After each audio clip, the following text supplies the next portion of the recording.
please.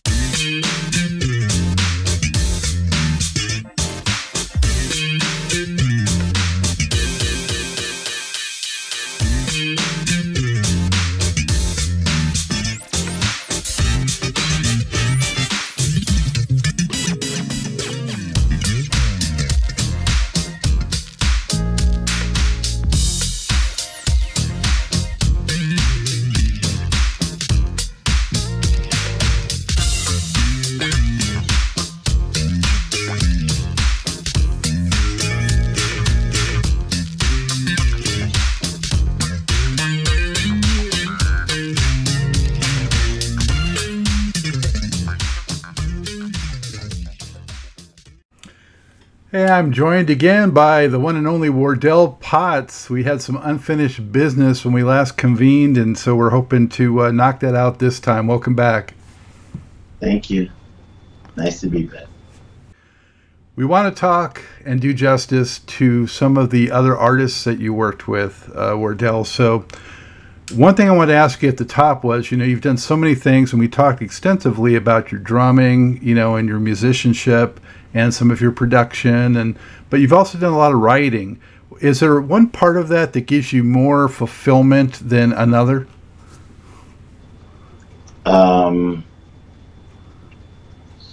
That's a good question, because when I play drums, it's soul pleasing. That's how I even got started in, music, period. And so it is something that pleases me that way. I started writing because all the people that I was playing drums for on the records or with, some of them were writing. And so, a few months later or so, we would get checks, and I would go buy me a brand new 10-speed because I was an athlete, right? And then buy some other things, this and that. These guys were buying brand new Mercedes and stuff. I go, how did you do that? What's going on? We're doing the same thing. And the difference was they were writing the songs that I was playing on. And I was like, really? Is that much money on writing? And so I started writing. And, I was like, that's got to be my motivation. I had to have something to motivate me. And so writing was something that I thought was the natural progression anyway. And so I started writing, and after writing, I started producing. But the one thing about writing is that the songs they're like my babies. And so, as writers, those are our little creations, and those songs we're very protective over them, and when we get them placed, we're proud. We're proud that somebody liked our song, something that we created, and then when you hear it, you still the same thing. So there's different levels of appreciation, and it's the production part. It's just I never ever felt that I did a really good job, because I'm under the wing of Leon. I grew up under, he's the one that taught me, and he's just so good that, so for me, it's like I can never get to, he's only going to teach you so much, right?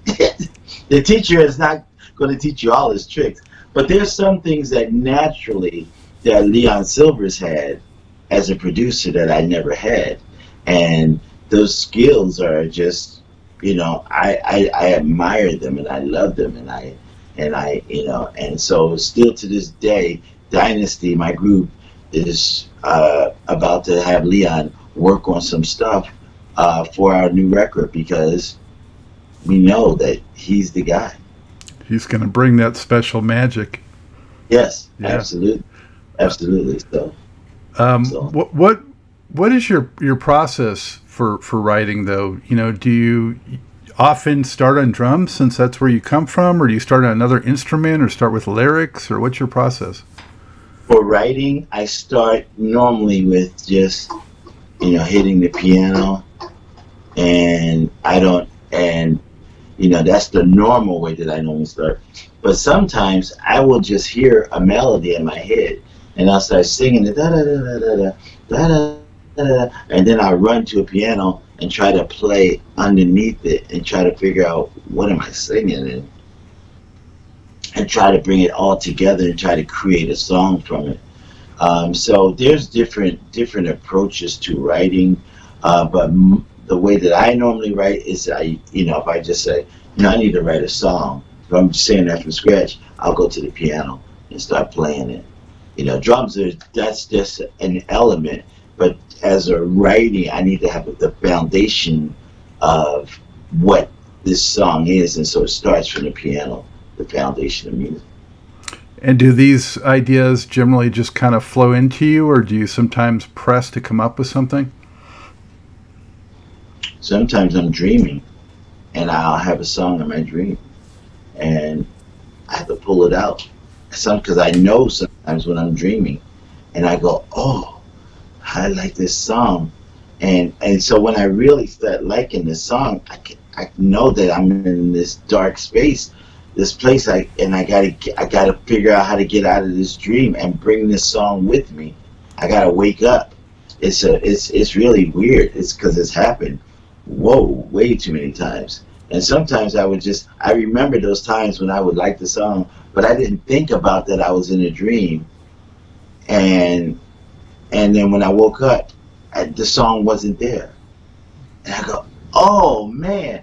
And so when most of the time now when I dream, I go, I could tell, I know, and I gotta bring this home. I gotta bring it home, and I'll struggle until I make myself wake up, and then I'll take it, and I'll get up, and I'll run right into the studio, and I start hitting, and playing stuff to try to get that, the melody down, and I can sing the melody. The last thing I want to hear is my wife talk to me. No one don't talk to me. I can't, because I'll lose it. So that's my answer. How do you generally decide on what tempo it's ultimately going to take?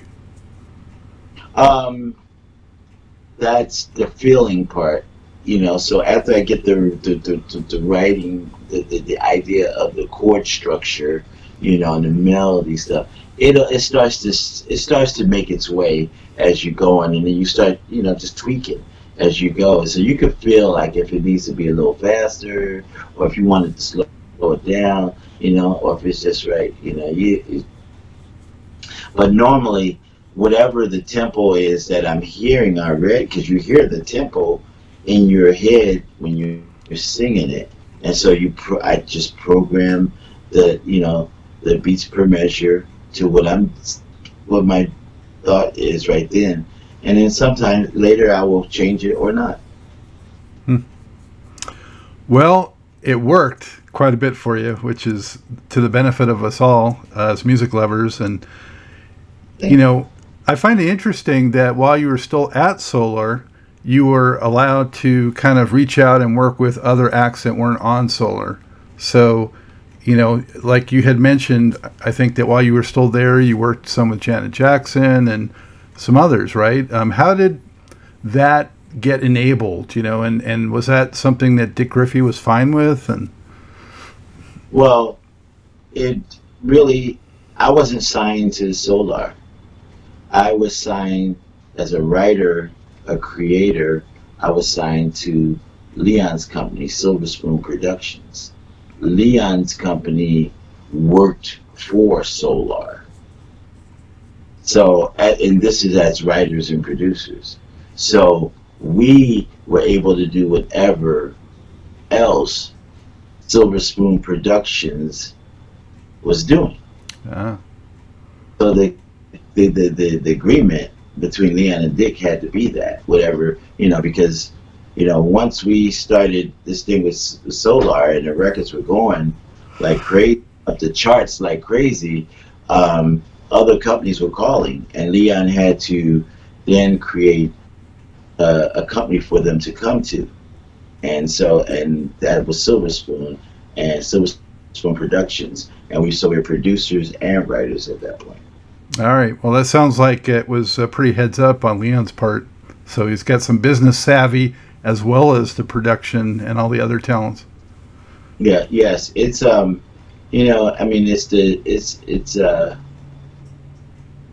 think it has when it comes, it's just, you just gotta, you know, like if a ball is coming, you gotta put the glove right where you can catch it, you know. And so Leon saw it coming, and you know, the people who were coming, you know, they wanted what we had, and we had to be prepared for it, and he was ready, you know, and made that catch. And Willie Mays, like, yeah.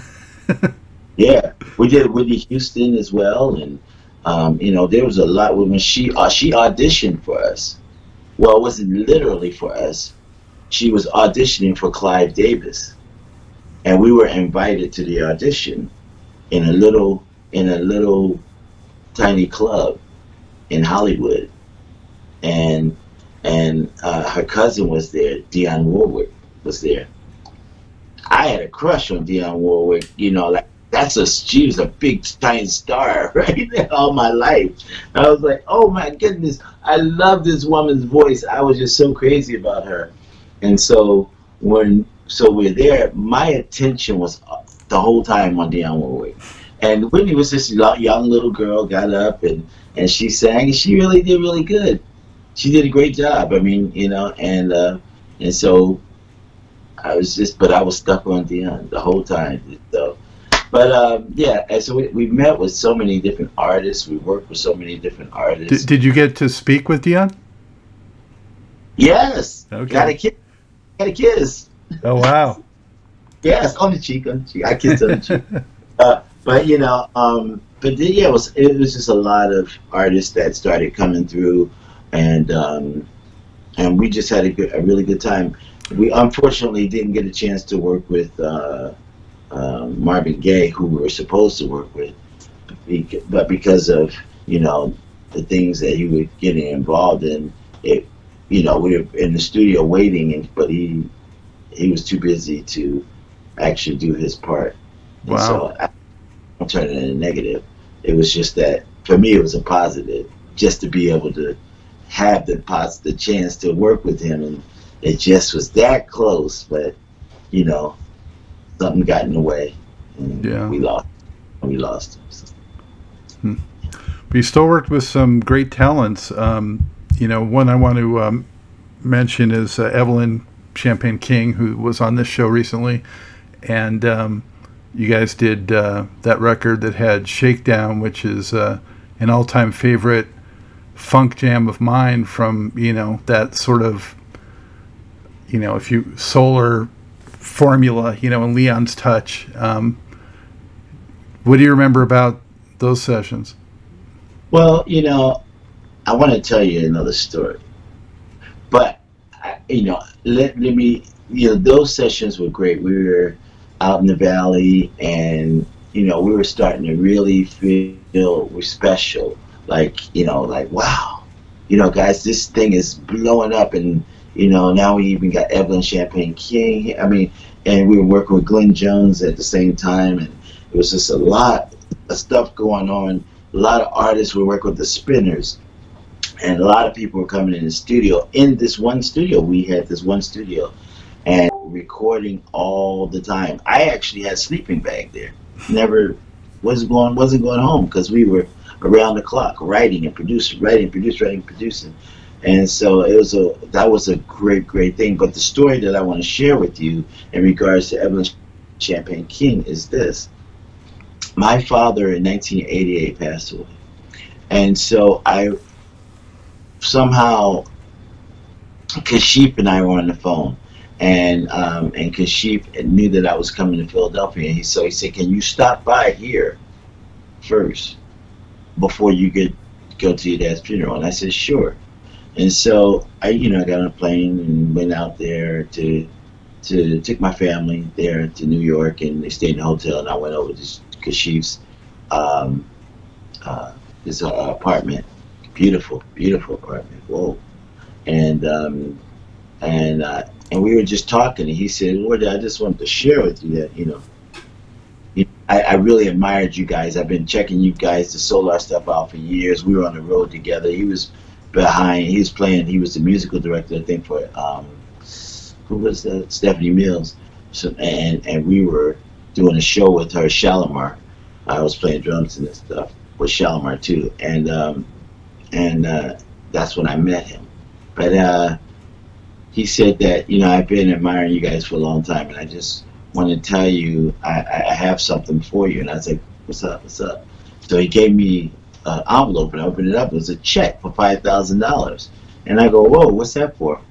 And he says, well, I just want you to know that I took your drums off, and the beat goes on, with my synclavier, and I've been building all my songs with your drum beat, and so I feel like I owe you something. I was like, whoa, that's pretty cool. It was like weird because people weren't talking about sampling back then, right?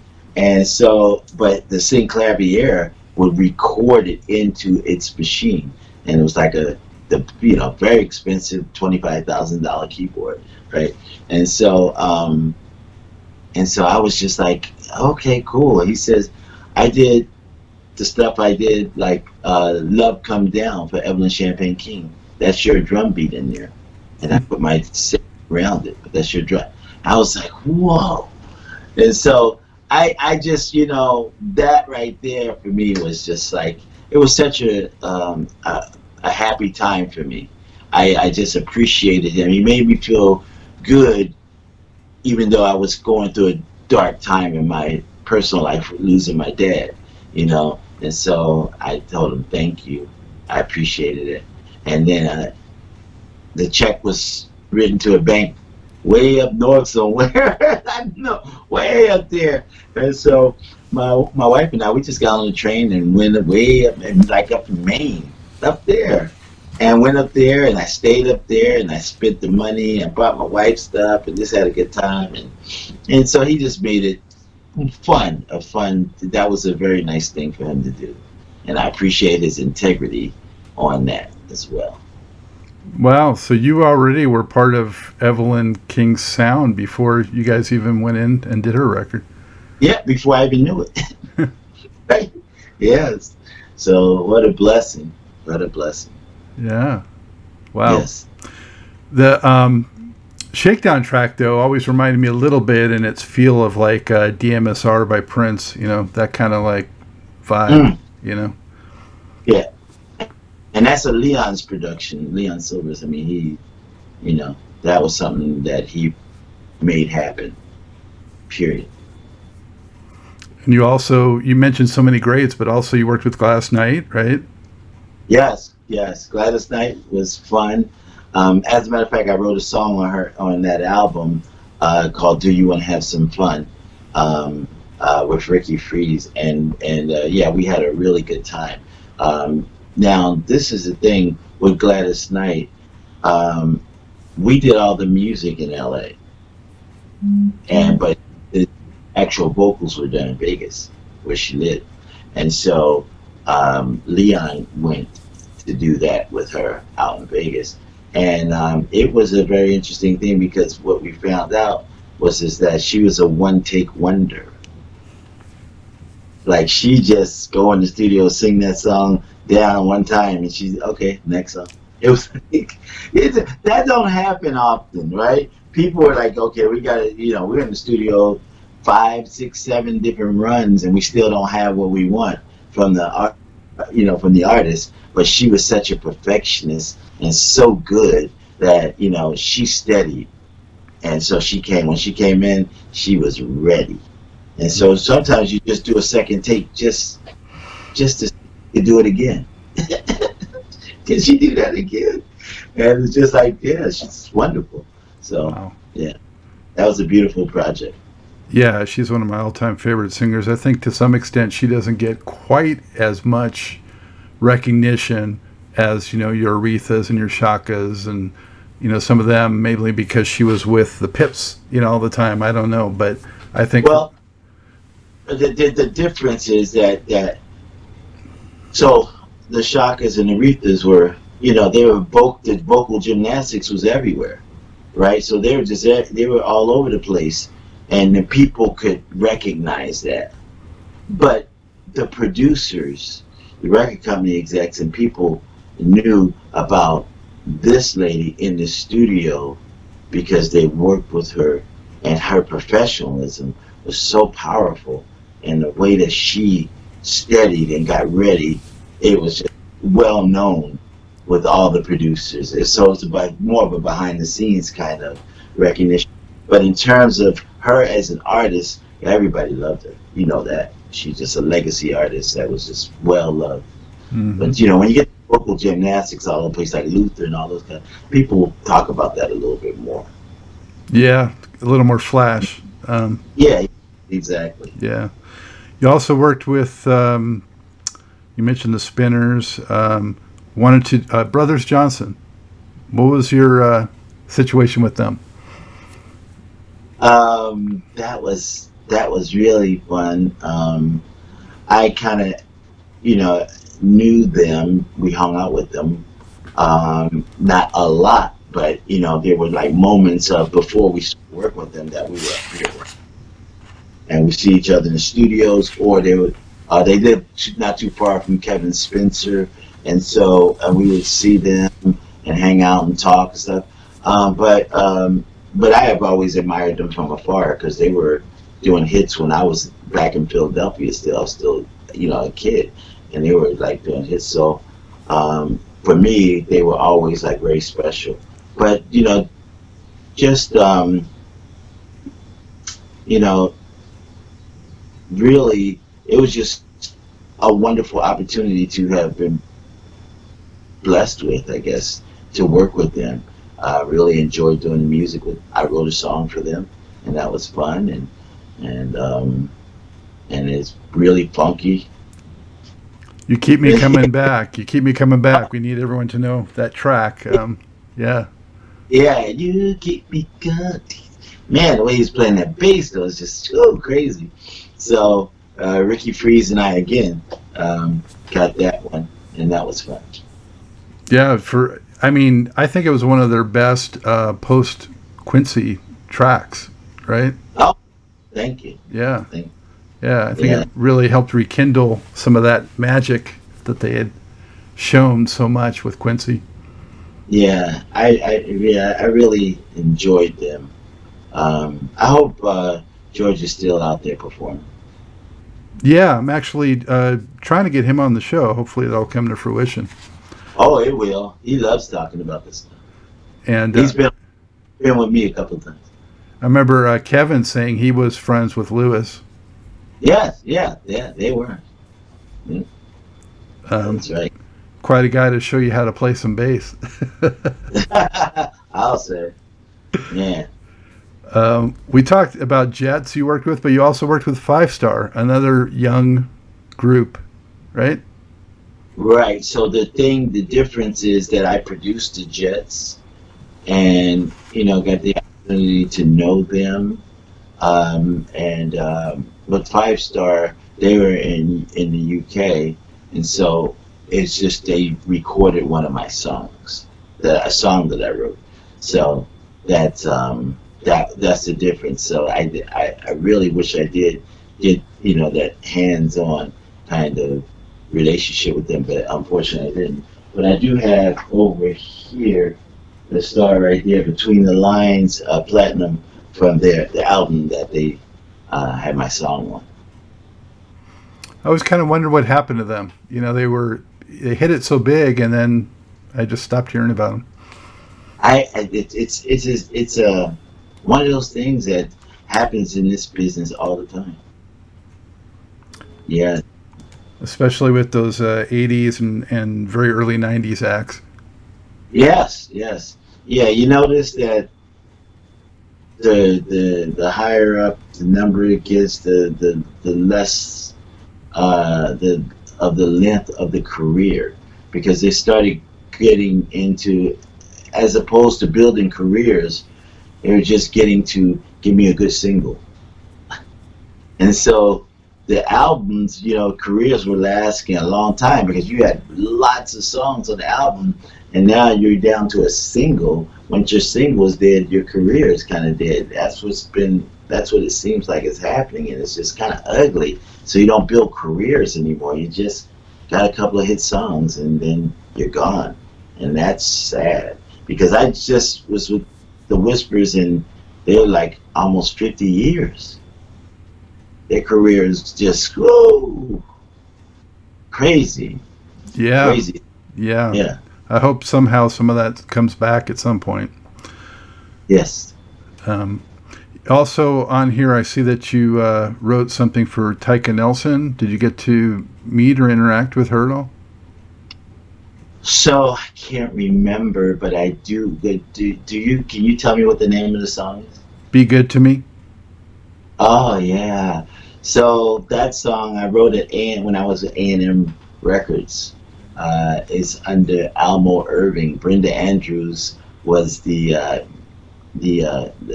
my boss, and so she is possibly the one that got the song to Tyka Nelson, and they produced it. I didn't produce it. So, but you know, so there's a thing. I have songs, but I didn't produce all of them. Like Regina Belle's first hit was my song. I didn't get to produce it. It's Show Me the Way. I wish I produced it, but I did produce it in Vegas with someone else, but there was a problem with that lady, and so we ended up Brenda Andrews sent it to Philadelphia, my home, sent it to Philadelphia, and they wanted it for Regina Belle, and it was her first single and her first #1 hit. Yeah, it makes me wonder. You know, of course, that was a great success. But are there any songs that you composed that were done by somebody else that you didn't produce or have much to do with, and maybe they didn't do so well, and you were thinking, man, if I could have produced that? Well, I don't want to say anything negative about anybody, but there's a song that I wrote that I was so in love with, and this is why. The name of the song is called Right Here and Now, and I did it, and it ended up being on the Commodores. I see that here. And the song goes, just to listen to the words. Here in the dark, I feel that I could never let you go, knowing the cost. We found a love, and now as you turn away, afraid to face the shadows in your life, I'm going to hold you desperately and bring you over. Just give us a chance to find out what we are. Deep in my heart, I know that we can make it. But if you walk away, I'm thankful anyhow, just to have your love, girl, right here and now. Oh, man, that's such a beautiful lyric. That song was so beautiful, and I had such giant hopes for it, but it just didn't get, you know, everything, you know, no matter how good you swing, if you don't hit the ball, it's a strike. So yeah, and like I said, one of my friends produced it, and on them, and I was not real happy with the overall, with everything that happened with it. So you ever think about redoing it? Yes, and I don't know. I just, it's got to be the right voice. Got to find the right voice for it, because this is a beautiful song, but it needs that emotion to go with those words that are so beautiful. And my friend Susan Pomerantz wrote the lyrics. Mm. Did you work closely or just write for some of the younger acts like Tyler Collins? I see on there. Well, Tyler Collins, I produced her. I wrote and yeah, And she, whoa, sexy, so beautiful. She was just a like, you know, we were like always tease her that she's a black Marilyn Monroe, right? She just walk in, you go, woo. And but then I had to tell the guys, hey, I got to work with her. Focus, you know, stop gawking. And you know, we had to get past that. But she was easy to work with in the studio. She had a beautiful tone, and her tone was nice, and it was really easy on the ears, and just like she was easy on the eyes, the guys would say. And it was just amazing to. I don't, you know, I believe she signed RCA. I don't understand why her career didn't take off. It should. I think it did. That girl had all the. It seemed like she had everything it took to be a big artist, and I just don't get it. Stevie Wonder, the Godfather, he worked on the same album. You know, he had about two or three songs on the same album that I did, and so I don't know, but you know, she was wonderful to work with. Yeah, I was going to say, but you kind of answered it. I was going to ask what happened, because it seemed like she was, you know, on a trajectory to get up there in you know, fame and success, but another one kind of ended up going by the wayside. Yes. LaToya Jackson? Nope, never had a chance to work with her. She's on here on your thing here for Heart Don't Lie. No? May have did one of my songs, but I didn't work with her. Okay. Yeah. Is there anyone else that we haven't talked about that comes to mind? Well, you know, I really feel very, I don't know, I can't remember everything we talked about, but I do remember, you know, it was a real honor for me to be a part of Will Smith's career. Yes. And, you know, Will Smith, we come from the same city. We grew up in the same city, and I'm a little older than him. But his career just took off like a rocket. The total opposite of some of the people we talked about.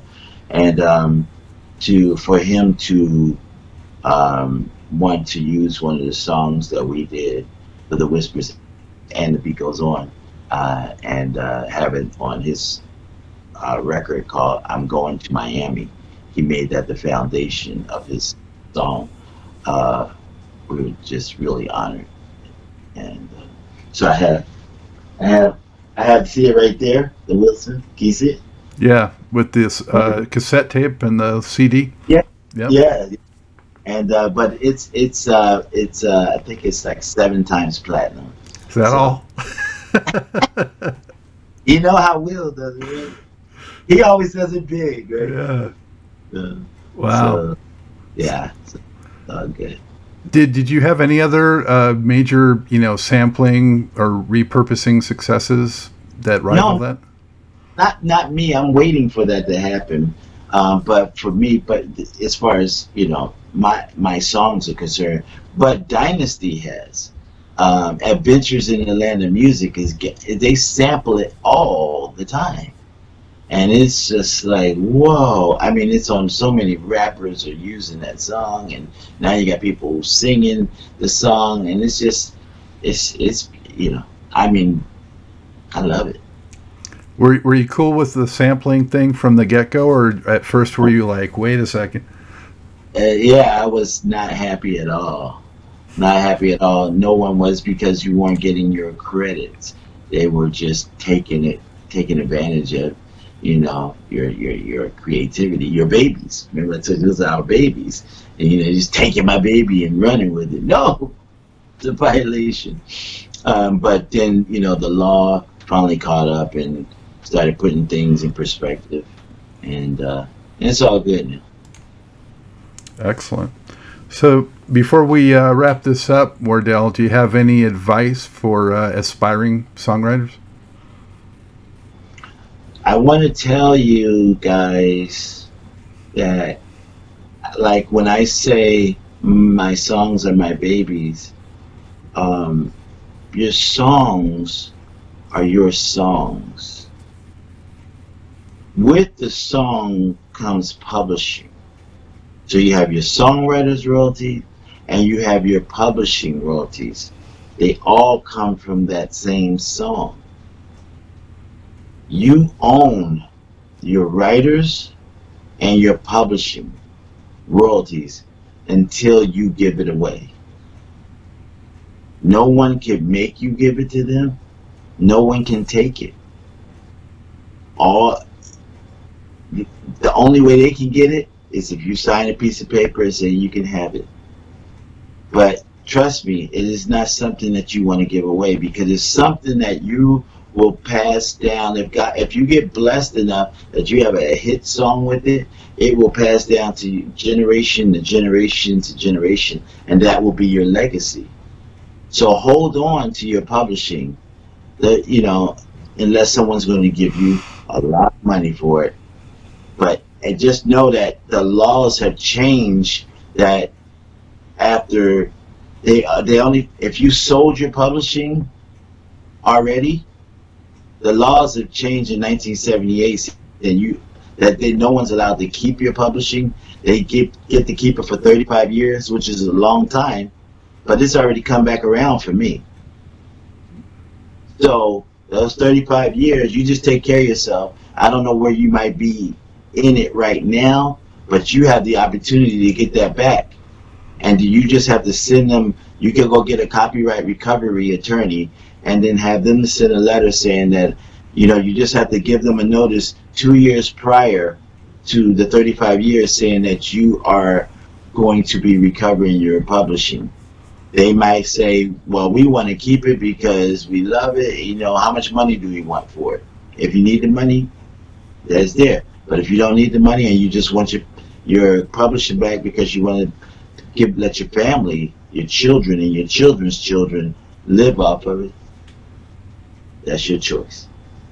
Yeah, and I'm sure you would advise also that if you're a musician, cultivate that ability to compose too, right? Absolutely, because it kind of work together, So for me, that was just a natural thing to do after, be playing on so many records. Okay, it's time to grow. I have to grow in this music thing. And so writing was something that I needed to do. That was the next step. And then when you become a writer, you become a publisher simultaneously. So you're a musician, then you're writer, publisher, and then if you want to produce, there you go. Yeah. Is it separate? Do you earn separately for arrangement credits too? Arrangements is like a pay for hire. They'll pay you to come in and arrange stuff for them. You don't really get credit for it you don't get a writer's creditor. It's not a royalty thing. It's a credit on a record arranged by this person, arranged by that person. But most of the time, people that are, like they say, vocals are arranged by this person, that person usually wrote it. But sometimes you will have producers that have nothing to do with a record, the writing of a song, and they will come in and produce it and arrange it. So they get credit for arranging, but they don't get royalties for arranging. Yeah. Wow. Yeah. Excellent. Thanks for the stories again, and thank you for the education too at the end there. Appreciate it. And yes, anytime. Much love to you. I appreciate you very much, and continued success, my friend. Thank you too, Wardell. Take good care. Until next time. Okay. Yes, sir. All right. Bye. Peace out. Bye-bye.